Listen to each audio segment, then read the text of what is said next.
Hi there, everybody. And Becky, welcome to episode 21 Thank and you. welcome to our Try Self Love podcast. You're welcome. Good to see you. How are you today? I am much better. So glad COVID and the sinus infection are behind me. How are you doing? Oh, yeah, I know. We both had it. It's like we gave it to each other over Zoom. We didn't It's think that was everywhere. possible. It's everywhere. It's everywhere. Yeah. Well, today I'm glad you're feeling better. I'm glad I'm feeling better. I'm glad that we're, on the mend and we're doing well. And I know so many people are not right now. And my heart goes out to everyone who's not feeling well and not doing well. And just hopeful and praying that people will be getting healthier and recovering soon. And that eventually this will be behind us and life will be a little bit more normal again, whatever that means. Right, right. I don't know what the word normal means usually.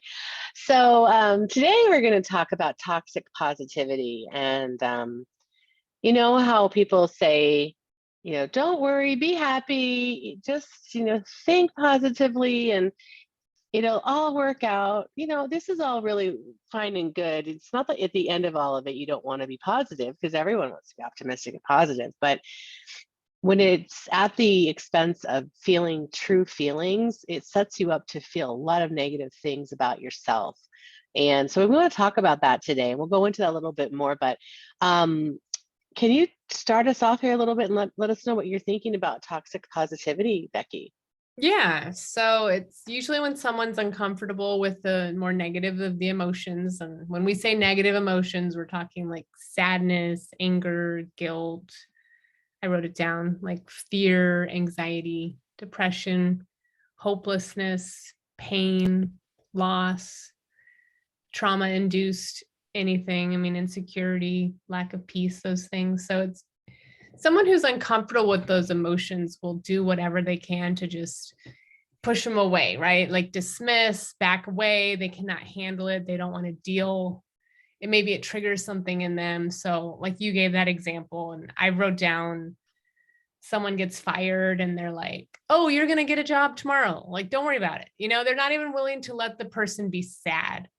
For me, the most poignant example is when my son died and we're not really friends anymore, but she was just like, well, that's okay. You have other kids. And I was just like, oh my gosh, what if your husband died? I'm not just going to say, that's okay, go get another husband. So it's just pushing your own agenda. Like you need the other person to be okay because you are not okay otherwise.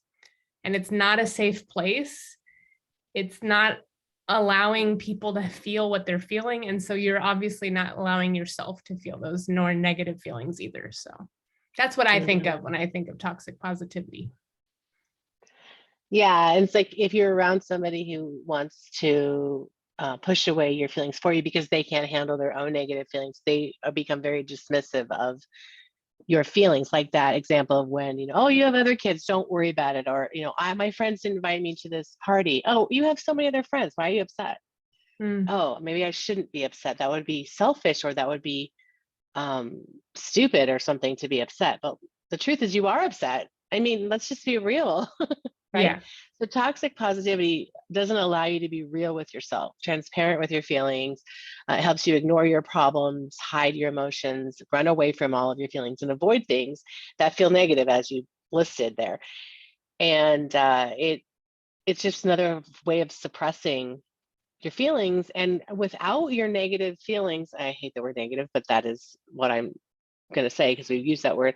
But without those not so happy emotions, feelings, we can't actually be happy because we're just hiding. We're just pretending. We're just faking it. We're putting on a mask. And you get so disconnected from yourself when you live in this toxic positivity energy because you constantly have to, then you people please, and then you start doing things that you might making decisions that aren't good. A lot of things can happen from pretending that you're happy when you're not happy. And you often seem very disingenuous. People don't trust you.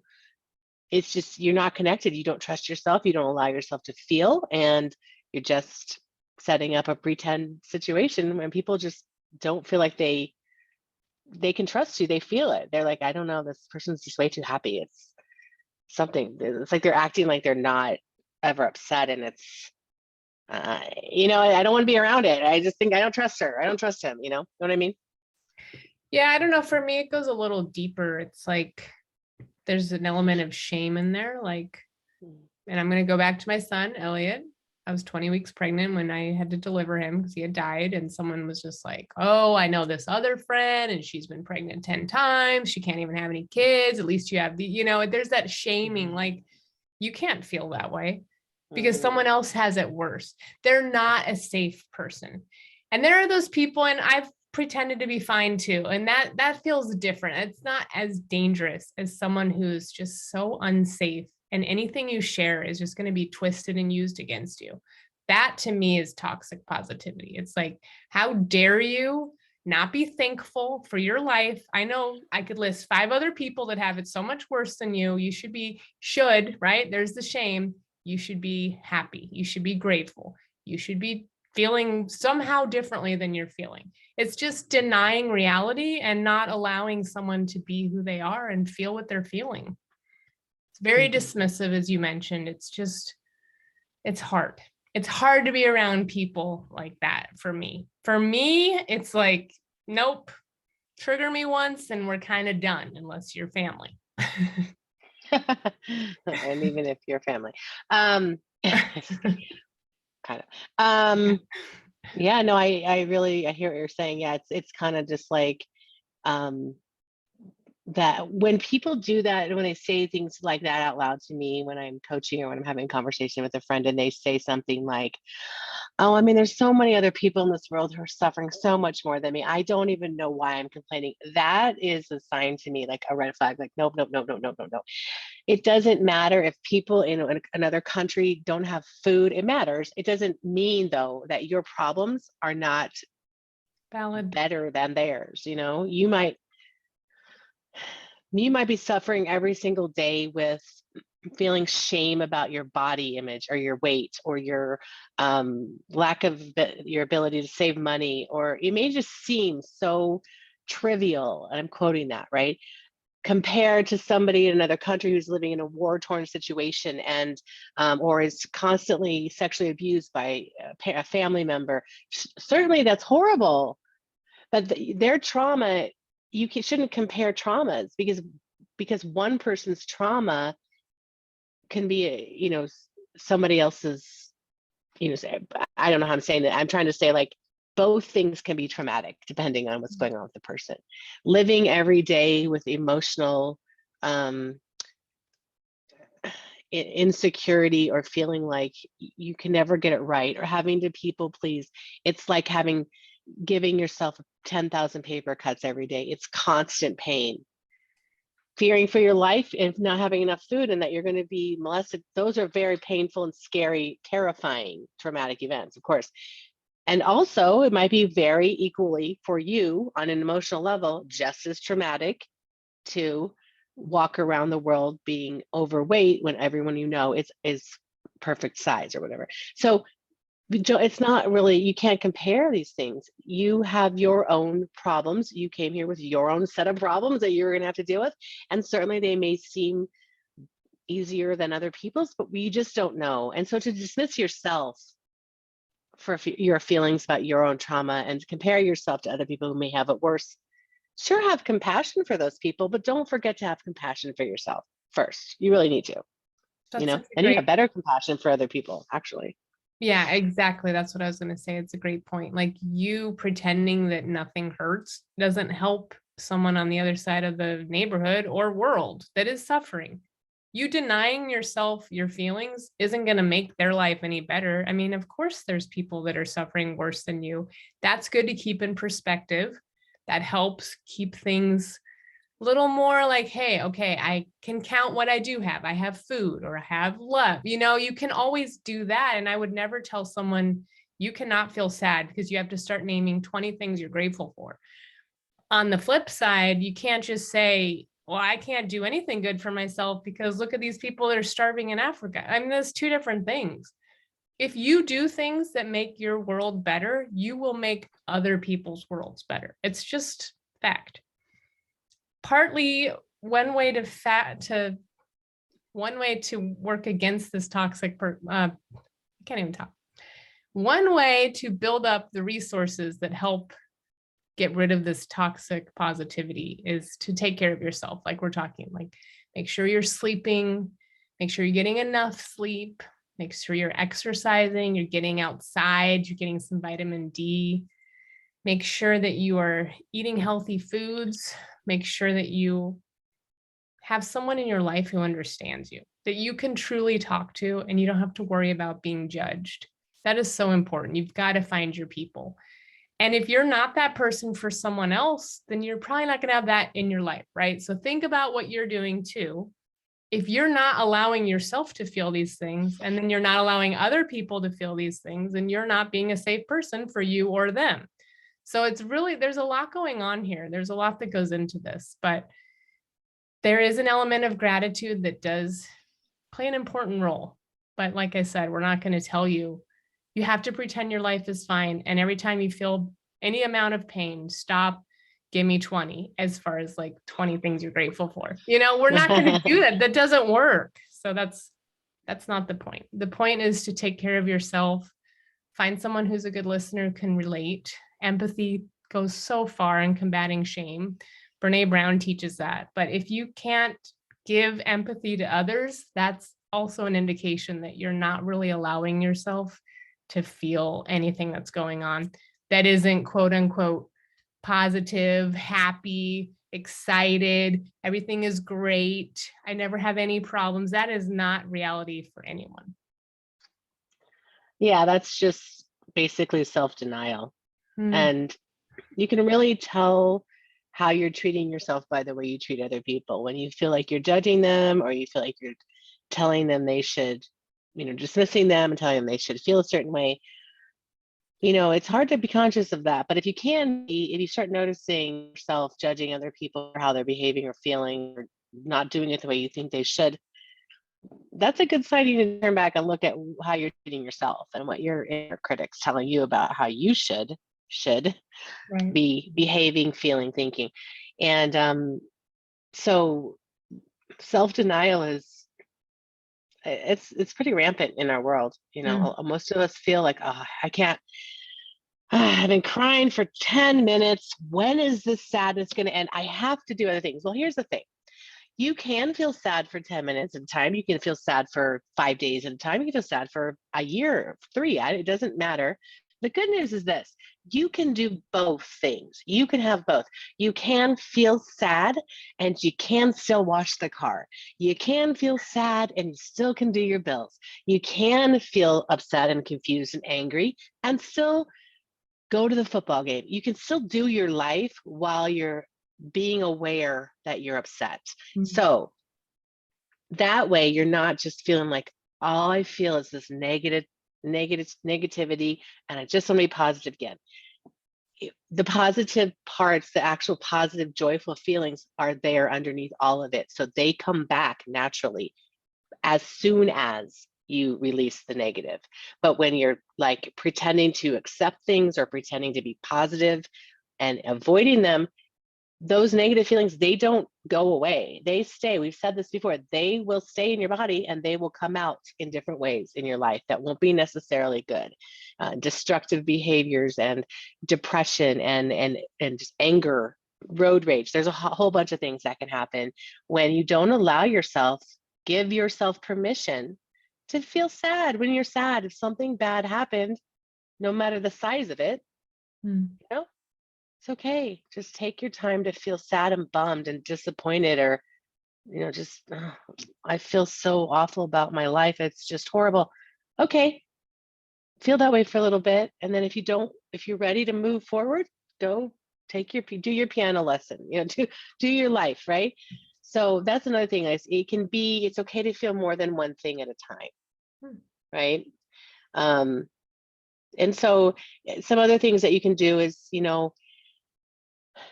be realistic about what you should feel. And like you were saying, face reality. Like if you're facing a stressful situation, it's normal to feel stressed, right? It's normal to feel worried or fearful. Just don't expect too much from yourself and focus on self-care. do things that make you feel good, like, the sleep and the eating healthy, taking a walk, taking a bath, getting a massage, do something that makes you feel good, even though you're under a lot of pressure, because you can get yourself into such a rut if you just stay in the stressful feelings from the situation that may be happening. It's not that it's not happening, but try to be back in the moment and not think too far ahead. Thinking too far ahead about what bad things can happen creates a lot of anxiety. So yeah, that's another thing I thought of too. Yeah, I like that. I do want to say, you need to watch out for depression. I mean, if you've lost a loved one, honor those feelings. Loss is going to stay with you for years. And I don't say that to make people think, oh my gosh, I can't do this. It's just the truth. It's not going to be as gripping as it is at the beginning, but it is going to take some time. And you might never, ever, quote unquote, get over it, like people say, but you'll learn to maneuver around the hole that is left in your heart. But you need to honor those emotions that come with loss, and don't expect yourself to just get back over it just because that was last month or last year. I mean, be careful. Just be careful. Like, I love how you put it, like, be realistic in your expectations. I also want to say, watch for depression, because depression is different, especially clinical depression. It's no one's fault if they're depressed, but you're never going to be able to like talk yourself out of it. And there is a time to get professional help. Trauma, pain, any kind of abuse, those depression symptoms, you've got to get professional help. And there's no shame in asking for help. It does no good for you to suffer silently or out loud, and then other people suffer either way. The people who love you, even if you're silent about it, they know you're suffering. So do everyone a favor, everyone who loves you, and love yourself, and get help. That's my plug for that. I do think it's important, and you talk about this a lot, is just kind of accepting where you're at. How do I feel? How do I want to feel? I mean, if you just lost someone, you're not going to want to feel excited and running around like everything's fine. You're going to want to be sad, because it shows that you truly love that person and you are grieving. So just accepting whatever feelings you're in. And I like how you said you can still be sad and do other things that are required of you. But I know from experience, like, I've had postpartum depression several times, and you really can't make yourself do anything. So you really do need to get help in those situations. So just be smart about it. I guess that's my point. Yeah, I want to also say that, like, for me personally, I still use the words pity party, and it's not to say I'm saying people should be like in this victim mode, but when you feel victimized by life and you feel sad or disappointed or let down, for me, I call it a pity party, because I will take time to sit in and grieve my loss and feel very sad about whatever it is that I've been let down about. Or if I let someone down, I'll feel very sad. I'll give myself as much time as I need. I am just that way. I figure may as well get through this and get it kind of out of the way before I try to do other things. Because for me, I personally don't know how to do both, but some people don't want to sit in their grief that long, and some people are afraid of sitting in that. So I'm offering that other option, as like, it's okay. And some people who've had a breakup or something go through many months and years of still having feelings for that person, and it's so hard. And at some point down the line, it's like, well, okay, how about this? You're feeling so sad about this and you don't want to be pining over this person anymore. Why don't you just let yourself feel sad and also do something else? And so at some point, maybe it helps to do the two things. Maybe you can't do that at first, but giving yourself the permission to feel the negative feelings, no matter how long it is, and not do the positive things is totally first in my book. I mean, do the sad, like, processing first, and then when you feel ready. So don't skip over that and just go into positive things, because then you're denying yourself. So it's always about giving yourself permission, connecting with yourself, really, really, like, hurting. It hurts that this happened. It doesn't make me weak. It makes me stronger to feel, actually. And it will get out of my system, and then I will actually feel happy. It's actually a process. And that's why they call it processing, because you process through those feelings and you go through them. You can't go over them. You must go through them. I mean, these are all things we've heard, right? Yeah. Do you have something to add about that? Because I wanted to like bring up a couple toxic statements versus non-toxic alternatives before we Okay. like wrap up. So do you have Yeah. anything to say about what I just said? Can I share this part now, Yeah, or go where? for it. No, I'm good. Go for Okay. it. Okay. So toxic statements that you might have heard or might have said are just stay positive. And this is according to verywellmind.com, by the way. I'm not making these up myself. So we will put that in our notes. Good vibes only. It could be worse. Ugh. Things happen for a reason. Ugh. Failure isn't an option. Happiness is a choice. That's a good one. That's a I zinger. remember like looking in that one, and I'll talk about that in a minute. But some alternatives that you could say that will create sort of a sense of curiosity and wonder about yourself versus judgment, right? Is I'm listening. I'm listening to myself. I'm here, and you're listening to somebody else. Really, you're saying this to somebody else, right? Um, You'll be fine. instead of yeah, you'll be fine. You'll Instead be of I'm like, you'll be fine. I'm listening. I'm here no matter what. fine. That must really be hard. Sometimes bad things happen. How can I help? Mm. Failure is sometimes part of life, and your feelings are valid. Mm. So, one more thing about happiness is a choice. That one is so hard. I thought about that earlier because we have talked about how you do become to a place in your life where you can choose how you're going to feel. But when you are avoiding your feelings and you're saying, well, I'm choosing to be happy instead of sad, that's not really a choice you're making. You're actually just covering it up, as we talked about. You're band-aiding. Your Mm. choice comes when you've really processed through everything.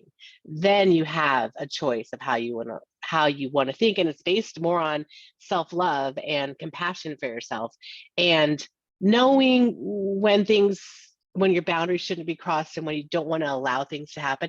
That's a choice of you being happy. Is I'm not going to be around toxic people. Mm. But if you're actually feeling really upset and you decide, well, happiness is a choice, and I mean, I need to be responsible and just be positive and not feel these negative feelings, that's not healthy, and it's not going to work in the long run. It'll Mm. work in the short term for sure.